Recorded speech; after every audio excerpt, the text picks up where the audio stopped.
you all know, PSO, while being a giant in its own right, has its fair share of problems in terms of circular debt, and they still managed to push through despite all of that. So with that, I would hand it over to Yacoob Suttar to give us a sense of how things are at PSO, and especially with regards to circular debt.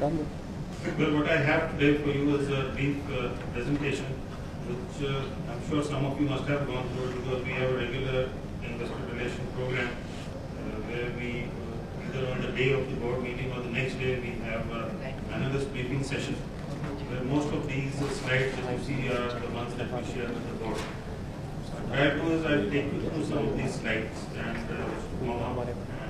I'll try to cover all those points which I'm sure is burning in your minds, circular debt, what happened last week and all that stuff. And then we'll take questions.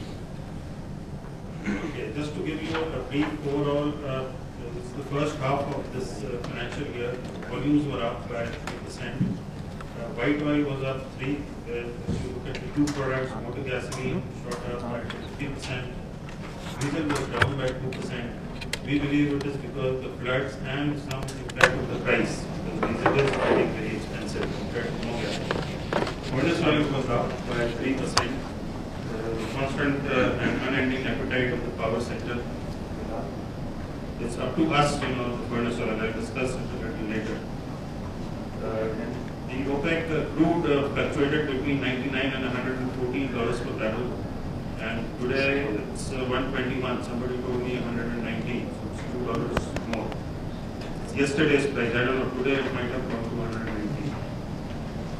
About fuel consumption in Pakistan, furnace oil again has taken the big share. It used to be diesel earlier on. Now it's furnace oil, which is about 46% of the total pie of 9.6 million tons. Followed by diesel, which is 35%, and a growing motor gasoline. Another fuel like jet fuel and other fuels, kerosene, they represent about 5%. Coming to PSO, we had a 2% growth in our black oil, which is furnace oil, and versus a 3% industry growth.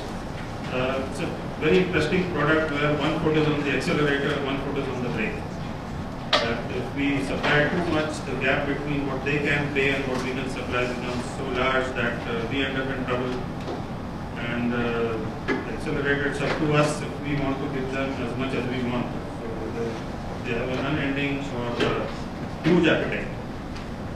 Even these power producers, they are supposed to keep a substantial amount of inventory with them, but they these days run on maybe 1 day stock or 2 day stock. And the entire burden is on PSO. I mean, one day we supply a little less, there will be riots in Punjab, and all over the country they start having problems. So it's in a very difficult situation that we are as far as furnace oil is concerned. With 1% growth in white oil versus 3% in the industry, 1% is a weight average between slight decline in diesel and a good growth in the motor gasoline. As you can say, 25% was increase in motor gasoline. There was a 6% decline in diesel versus a 2% industry decline, because we are the largest operators, so the industry, rest of the competitors come and try to hit us on the soft side and they take away some of the customers. Our market share then ended at 65% in this first half versus 66.2 in the same period last year. Still, PSO is substantially large, mashallah, and followed by Shell, which is now down to 10%. And the Atak group, these refinery-backed firms are now the ones which are trying to capture most of the market share. And because of the circular debt issue, they try to hit us by giving us a tough time in giving product. So it's a constant challenge that we keep on addressing to source our products out. In the first half, we did about 6.39 thousand tons, million tons, I'm sorry, which is the white oil was 2.8 million tons, and black oil, which is furnace oil, primarily 3.5 million tons. Lubricants, we were slightly down primarily because of the extended flood situation in Sindh and a slight delay in our launching of some of our products. But in the next few days, even from tomorrow, you start seeing a lot of action on the lubricant side, which we are really targeting. It's a very focused approach from this year on lubricants.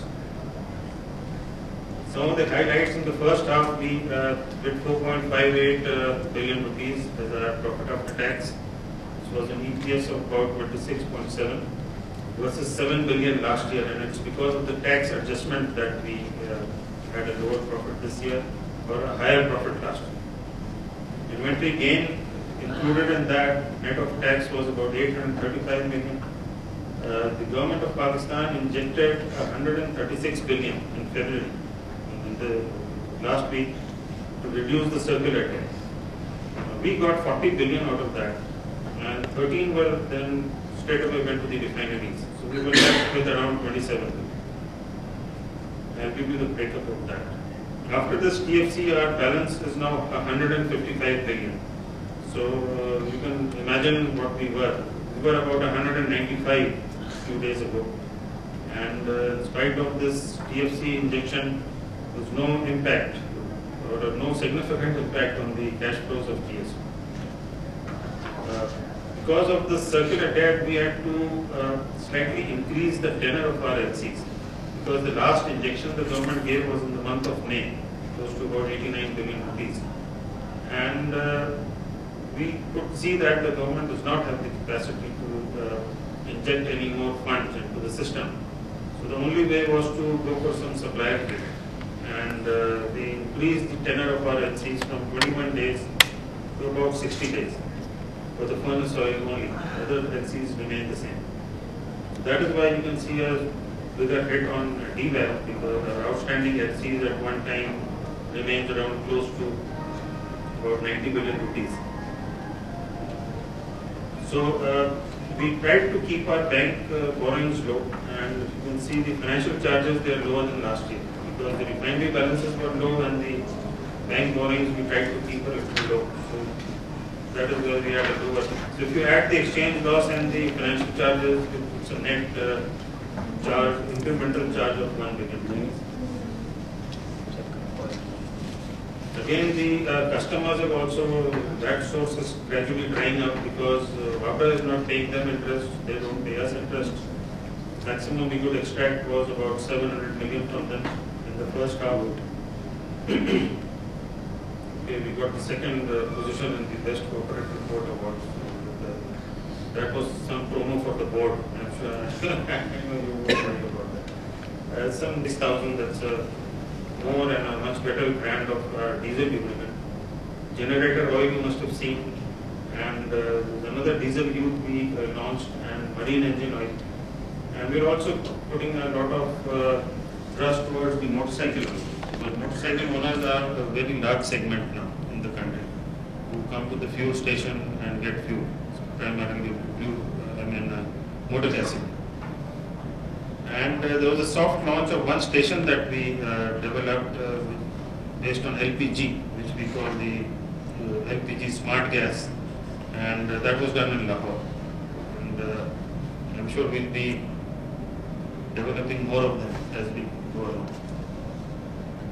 On the lubricant side, basically the industry dropped by 4%, and but our market share went up amongst the oil marketing companies. This is the documented sector. The other individual operators whose data is not available, so we try to monitor this one. Our volumes were slightly low in the first half, but as you can see the graph on your right hand side, since October we are gradually picking up. There was one dent in the month of October, but we are now picking up, and from tomorrow you will see a lot of noise in the media about our lubricant. Will be going for a lot of sales promotion in various segments. The diesel engine, the diesel fuel will be, you'll see a lot of promotion campaigns on that towards the end of March. And tomorrow you will start seeing some of the lubricant campaigns that we are planning to launch. This advanced lubricant grade, this is also something we are launching. We have launched and carrying, which is the gasoline engine oil, because we are gradually moving up to the higher grade lubricants, because that's where the margins are, and for that we require specialized the group 2 base oils, and that is what we are working on. Okay, that's the group 4 and group 5 base oils. And at the last point, I've already mentioned that the brand building and sales promotion campaigns are now about to start. Coming to our P&L, just about 575, and this is the year we are expecting to touch the 1 trillion mark, being the first company in Pakistan to touch that sales revenue number.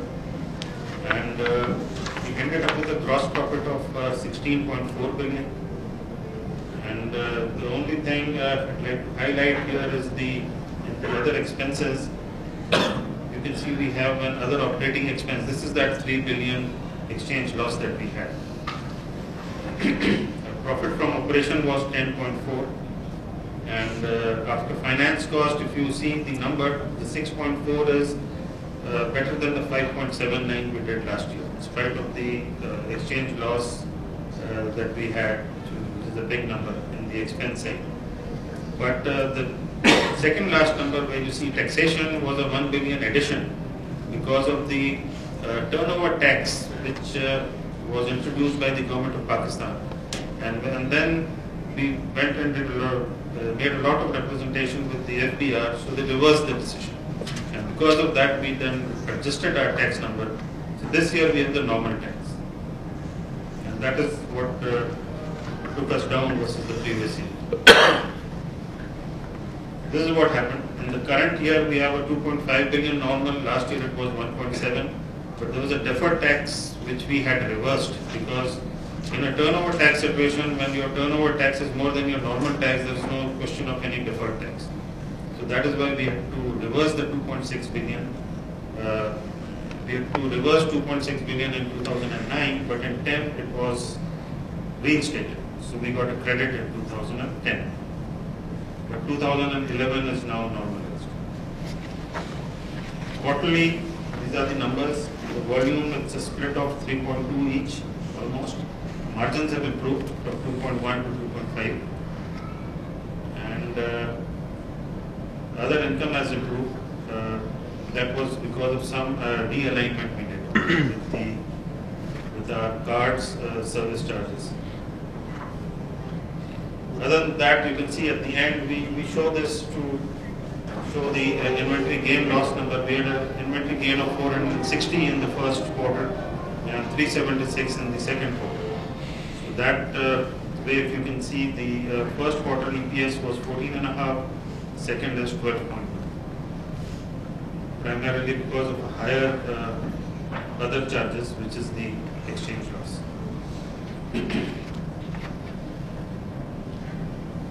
Our expenses went up primarily in the SWB area. Other expenses are not significant to PSO, because it's my understanding PSO is a fairly reasonable organization as far as expenses are concerned. If you look at the per ton interest expense cost, Shell is much higher than PSO because of a lot of loading that they have from the head offices. We don't have those things, so it's all pure local cost. In the other income, you can see the third number, 385, which is higher than 147 last year. This is the 214 million that we have reclassified. We did it in the June accounts, but since we are comparing with the first half of last year, we had not done it at that time. When you see the full year accounts, the previous year will have that. So it's the card service charge that we have, the cost that we incur in providing the service of cards, we recover certain amounts from that. We've discussed primarily exchange loss and gain over here. On the margin front, if you see the current margin of diesel is 1.76, it has improved slightly because the government of Pakistan did intervene after we made a lot of representation to the Ministry of Petroleum. And gasoline margins also they have improved. And furnace oil, since it's deregulated, since the prices have gone up, so the margins have improved. It's now about 2,400 rupees a ton weight average. Some slides on the crude, how it is moving. It's again on the upward trend. It's 121 per barrel. Other products also follow the same pattern. Diesel is again 132 today. This is the local price, where we have the blue line as the selling price. The middle line, or the pink one, is the cost at which we buy from the refineries. And the last line is the tax. As you can see, tax has improved significantly. If you compare with June, tax was 14 rupees a litre in the month of June, and now it's almost close to 21 rupees. So the government is trying to recover the PDL, which was about 44 paisa in June, but now it's 6.5 rupees. So now we are all keeping our fingers crossed, because the prices are again firming up towards the first of the next month. The government is under pressure, so if they don't increase, then they will take a hit on the PD. That's what our understanding is. Similarly, with gasoline, as you can see, tax has gone up from 15.76 to 23. PDL has gone up from 3 to 10 rupees. So they are trying to recover the entire amount from the gasoline PDL. Furnace oil follows the same pattern. It's a deregulated product, but we usually do not increase our margin percentage over there. Otherwise, we could see a government intervention again. This is the TFC transaction which happened a couple of days ago. Yacoob and Capco received almost 35 billion each, and a total of 70 billion was received by them. They paid PSO 39.9, and 30 billion was retained by Yacoob and Capco, which is 15 each. We're trying to knock at their doors that, okay, give us this also, because we need this money to pay our LCs. But it looks like they prefer to give you our dividends. So that's where the fight is going on. Raja is fresh from that fight. So if we look at the 39 billion of receipt, 12 went to Parco and about 900 went to Pakistan. We had 26.9 left, and I think we'll spend it by 29th of February. So let's see what happens. This is the position, 146 billion today. This is receivable from the power sector and the government, and 80 billion is still payable to the refineries. This is graphically what we show, where the gap is, the red line is our receivables, the blue line is what we have to pay to the refineries, and the gap is still 66 billion rupees, which we are financing through our supplier credits and bank overdrafts. This is the difficult side of our business, which is the power sector. You can see the top box where we supply about 25 to 30 billion worth of product to them, and the red line, lower box, shows you the receipts we get. Even this month we have supplied about 20.4 billion, and we have received payment of 14.6. The 39 that we received through the government intervention we showed right on the top, on the right hand. So we do not mix it in the monthly receipts and payments. So still there is a shortfall of 5.8. On an average they default by 10 billion rupees a month.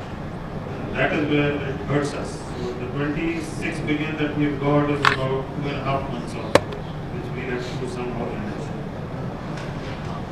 But the pressure has started coming on us that increase supply, we are giving you so much of money, and if we start supplying, then it won't even last for more than 40 days.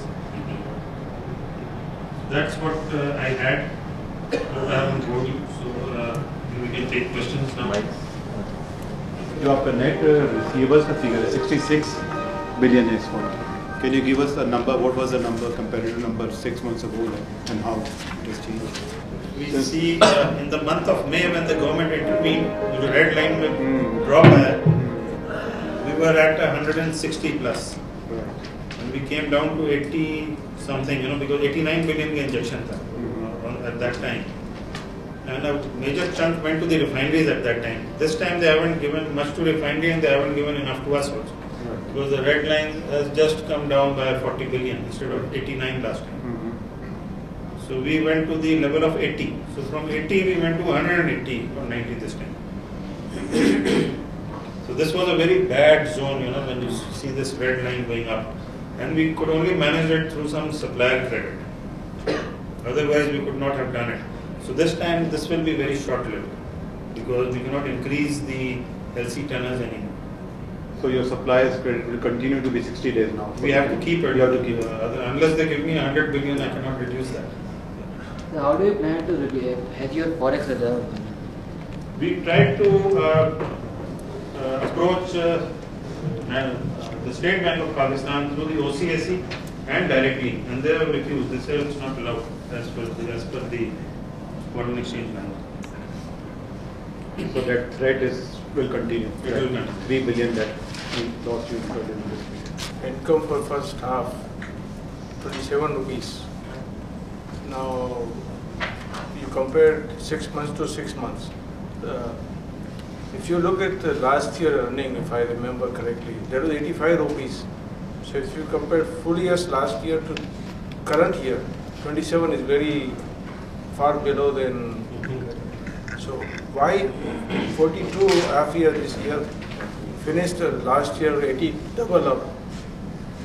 Last year there were two things which boosted our profits. It's not here, but I'm just showing you this slide because you asked for it.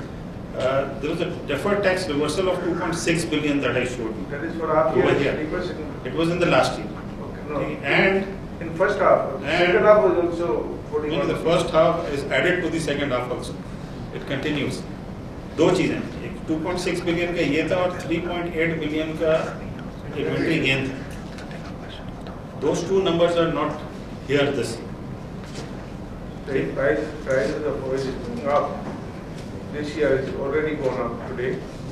So again, you're expecting this inventory gain this year same way? No, because you see the method with which the products are priced now is not on a fortnightly basis, it's done on a monthly basis. So that is why the quantum of inventory gain is gradually coming down.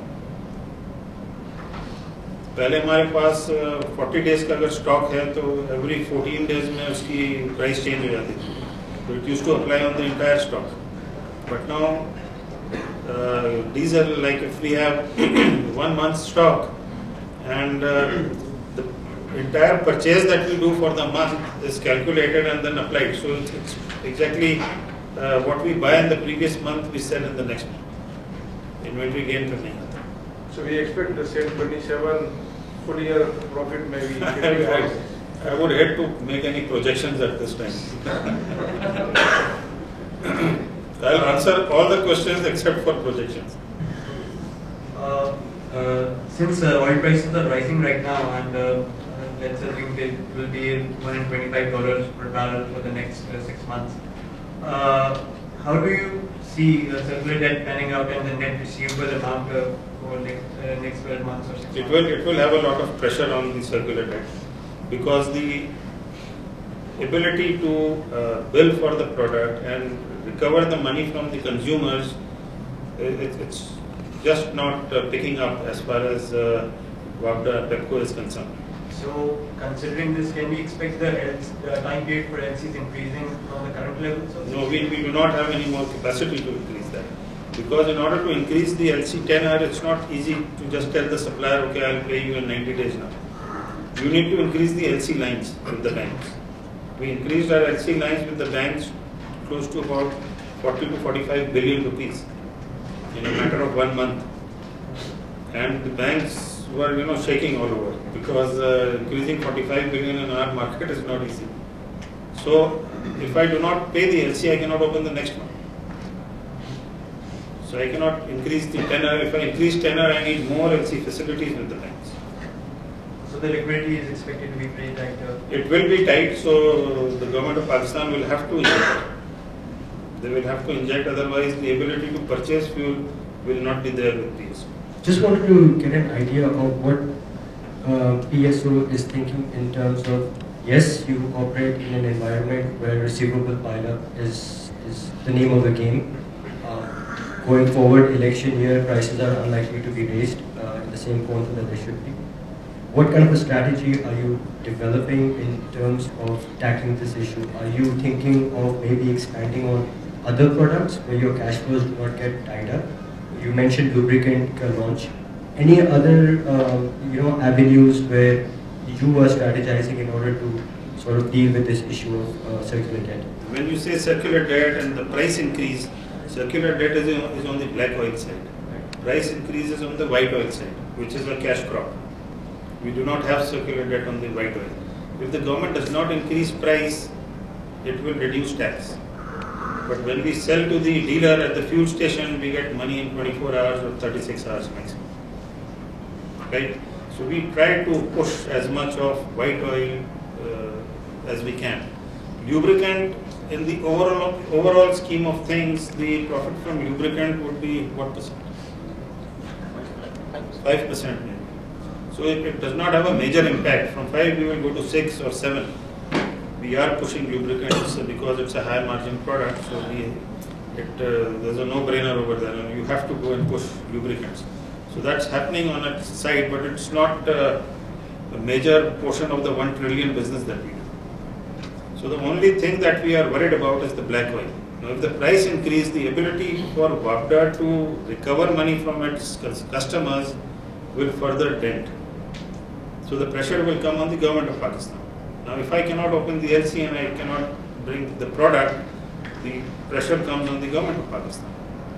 And they are also concerned, they also want to solve the issues, but there are many political ramifications of it. But at least I meet them and speak to them and exchange SMS on a 3-hourly basis with the Ministry of Finance. That is the level with which I engage with them. At least at my level, the managing director does at his level. Mr. Imran is doing it at his level. So we are all engaged and connected to the government of Pakistan. Every day's supply to the power sector is negotiated and discussed between the Ministry of Water and Power, the Ministry of Petroleum, PSO, and Mr. Imran himself. Is there something that you can do beyond the government? Because that obviously is not really helping you in the way of unlocking cash flows. Yes, you have to run. Our numbers are such, there is nothing else beyond the government. We do try to push our white oil sales, that's what I told you, and the lubricant. That goes without saying. There's a separate team working on that and trying to improve on that. But the black oil is what we have to manage, and the only entity with which we can manage is the government of Pakistan. In the last quarterly briefing, you had mentioned that your appetite for offtake of FO was exhausted. However, you're still continuing to provide FO to the power companies because you obviously have to be the largest OMC out there. At current levels, with FO prices at around $990 per metric ton, how soon do you expect your receivables to go back to the 190 billion level? We supply about 1.2 billion rupee per day to the power sector. 26 days. Around 35 billion, I think, amount that you have not booked in other income on the circular debt so far.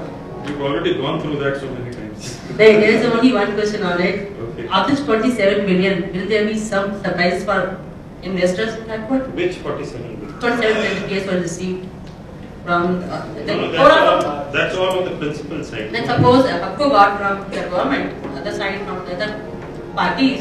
So will the HUBCO be paying you on the income side also penalties? No, they have not allocated anything on the interest. That's only the principal that can.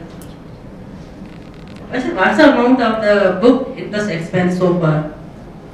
What do you mean by book interest expense? Because on the expense of circular debt. There's like a circular debt and there are two notes. One side is you book the expense, other side you get the income on it. You're not booking the income, you're booking income only on cash. Yeah. But you are booking the expense of interest only with no earning. Out of the 4 billion, 2.8 billion is the refinery interest we have accrued, and 1.2 is the bank interest, the overdraft. Okay, what's the total amount so far? Pardon? Cumulative amount of Cumulative amount of what? circular debt interest expense. Interest expense 23 billion we have booked in our books. And Because these are all private sector refineries, tomorrow they can take us to court. So we have to keep enough shock absorbers in the book. Any surprise that comes has to be a pleasant one. We've taken care of that. Because of your liquidity constraint, obviously the likelihood of a payout is very slim. So I see that the breakup value of the share has nearly doubled over the last 2 years. Have you thought of other ways of compensating shareholders, maybe in terms of a stock payout? Actually, this is a question you have to ask in the annual general meeting with the chairman of the board. My job ends when I prepare the accounts and I present it to the board, and then distribution is there. Food for thought. I have enough food on that. There should be something for the shareholder as well. I fully sympathize with you and I fight your case in the board also. But the directors... I'd really appreciate that if you can put it up. Let's see what happens. Thank you. I'll continue with that basically. You are not providing healthy dividends. Most of the retained earning is being invested in financing the circular debt for you. So, and there are no major growth strategies that are in place. You are underperforming the industry growth. So where should a shareholder look a value in this company? Is it only the resolution of circular debt that a shareholder should bet upon? Or are there other avenues? Because there's a lot of chaos regarding CNG. There's a lot of price increase in the petrol sector. Where are there any other alternative means of providing fuel or energy that PSO is looking forward to? Because there was E10, but that is not also picking up. Then there was a project related to Jetofa. It hasn't gone through. Are there any other value metrics that you could offer to the shareholders in the future? The story is revolving around the circular debt. It totally, if you ask me how we managed the situation last week, I mean, we did not even have money to pay salaries. So that is where the power sector has taken us. And the responsibility, because you see, PSO is a company under the company's ordinance, but there is one law which allows the government of Pakistan to control Pakistan State Oil, which is the Marketing of Petroleum Act of 1974. And by virtue of that, the government of Pakistan controls PSO. Now, whatever you are telling, I fully understand that, because major portion of my life I've been in a corporate without government control. And I know the meaning of shareholder return and shareholder value and giving dividends and what it means to the shareholder. But here is a different scenario altogether. It's a company which was nationalized. Now the government of Pakistan has a responsibility to stop riots in the entire country. So it has to use Pakistan State Oil. Now as far as bringing a new product, Jetofa is a very small item, right? I mean, it is picking up. We are talking to many players, but even to get a seed registered in this country is not simple. Many bureaucratic red tape that you have to go through. We started this ethanol thing. Ethanol is a good thing to do, but it is penalizing the government of Pakistan by 2 to 2.5 rupees per litre. Every litre of ethanol blended fuel we sell, the government has to subsidize.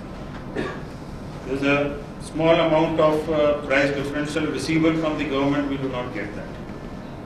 So what is the motivation in pushing, When we buy ethanol, there is just one supplier who demands price as per his own wishes. CNG, you don't have gas, right? So you have diesel, you have gasoline. Furnace oil, we can increase our sales as much as we want, but the guy who buys from us does not have the capacity to pay. So there are constraints through which we are going through, and we have to glide over this time. It's not that the government is not willing to sort it out.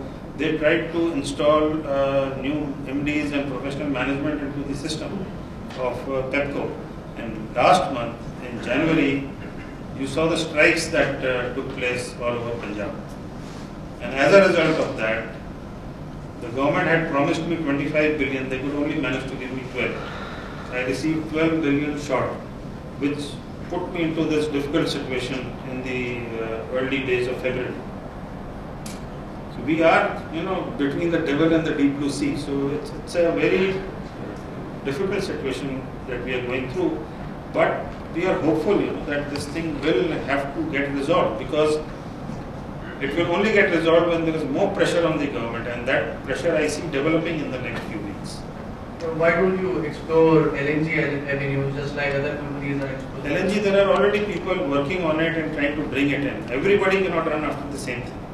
Of course, if there is an opportunity, we will maybe get into equity as equity partners into with anybody who is really a serious player.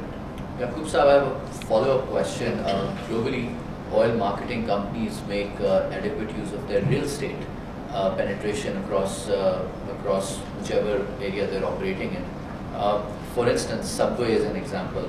There are more Subways now than McDonald's and Burger Kings put together, primarily because of space they were provided by oil marketing companies across the world. Rather, oil marketing companies taking on fast food chains and other chains of that sort to utilize the space and the penetration they have.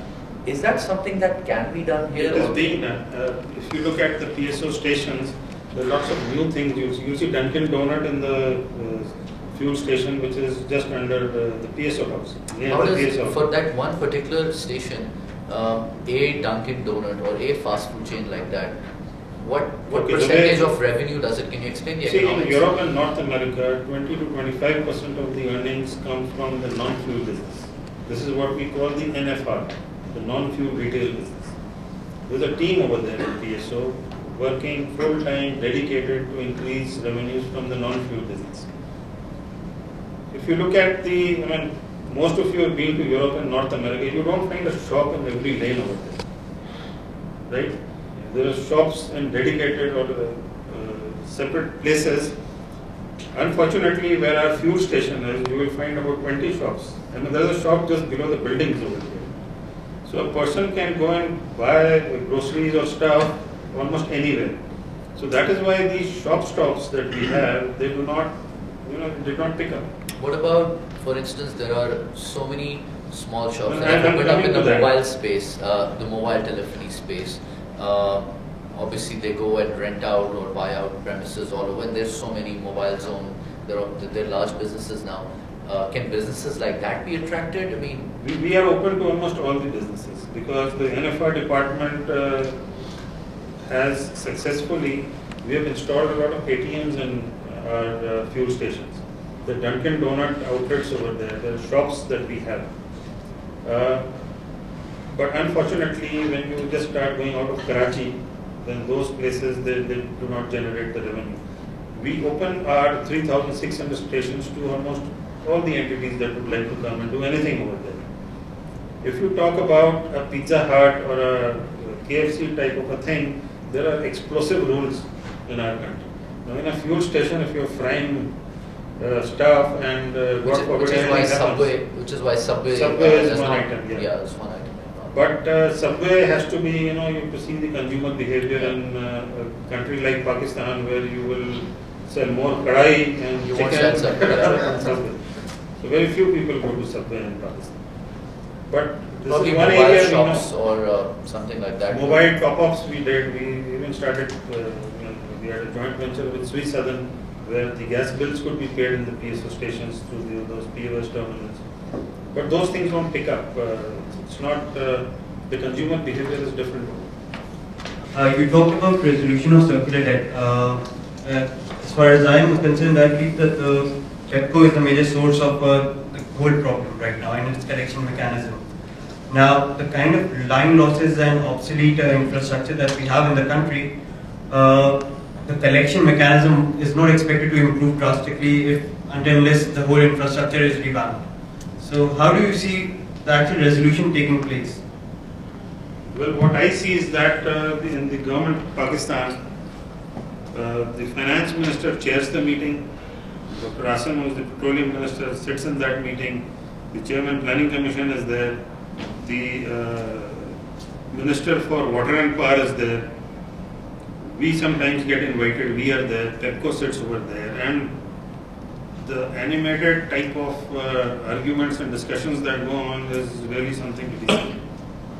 I mean, at one time, I remember last year, it became so heated up that the water and power minister took his entire team to another room, came back and said, okay, I'll pay X billions to, just kept his hand on my shoulder and I'll give him so many billions, in 2 days. So this is how it's happening, but they even, they have been sitting down and making strategies, but things are not moving in that direction. But that's not sustainable, like giving out cashes on a random basis. It's not sustainable. So, how do you think it will pan out? It has to pan out when we, as a nation, learn from if something comes and hits us, then we wake up. साहब कह रहे थे मुझे हम चांद देख के shopping करते हैं. So once that the moon comes out, and the reality dawns, people will have to get serious. I was last week with the minister, with the new Secretary of Finance, and he told me, "Yaar, batao kya kare." So I just gave him a very clear answer. I said, "Go and watch what KSC is doing in Karachi." Now, people say all sorts of things to KSC. I am one of those guys who tries to segregate what good things they are doing, what bad things they are doing. So you should look at the good things and try to emulate them. So I told them that, look, the way they have made zones, and they have, a chief operating officer. There are 8 people from PSO that they have had.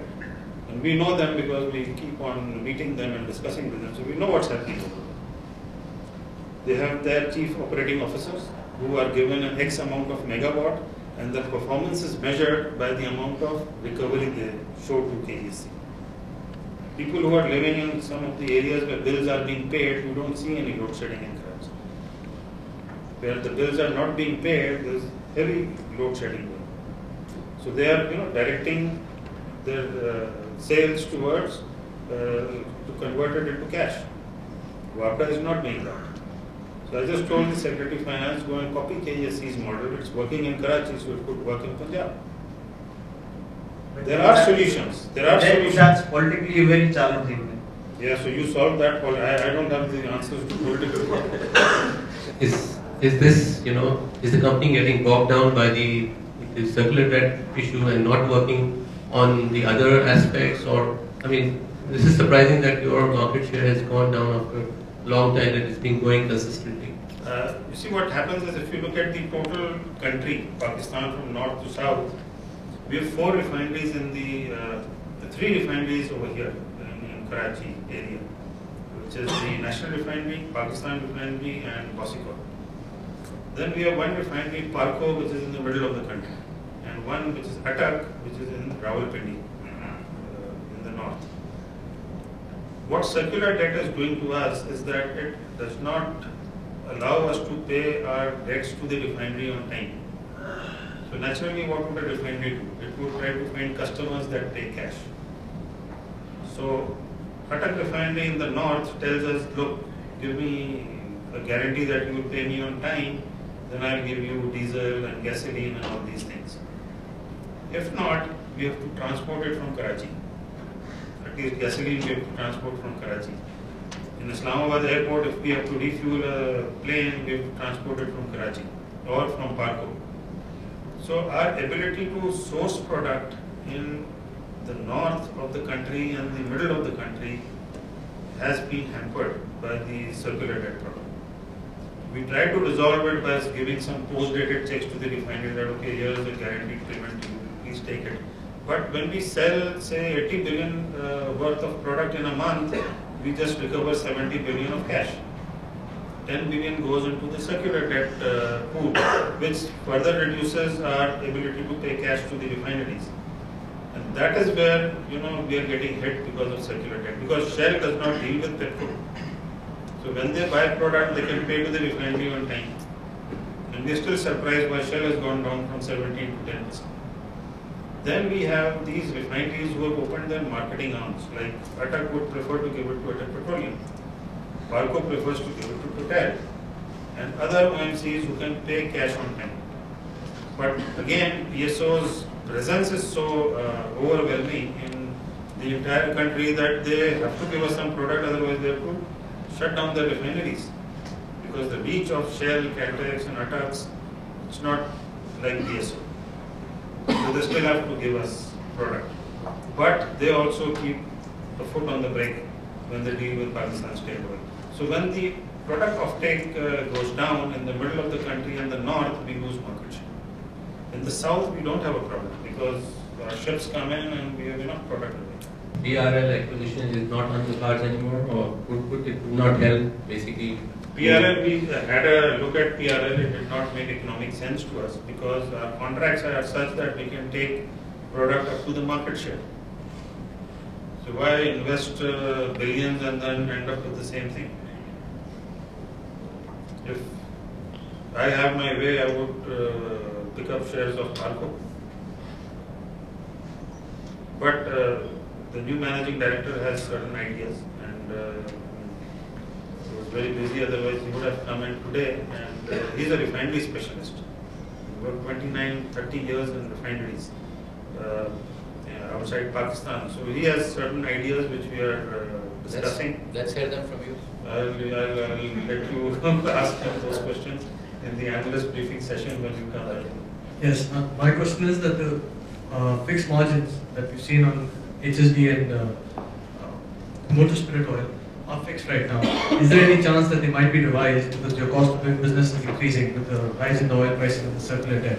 Is there any chance that you can negotiate with the government? Just day before yesterday, a letter has gone from the OCSC to the Secretary Petroleum. Day before yesterday, that please increase our margins again. I told them it's too early, we wait for a couple of months. But the OCSC guys were adamant, what increase have you asked for? It's a general one, that we'd like to come and discuss with you to again increase the margin. There isn't a specific proposal. Specific.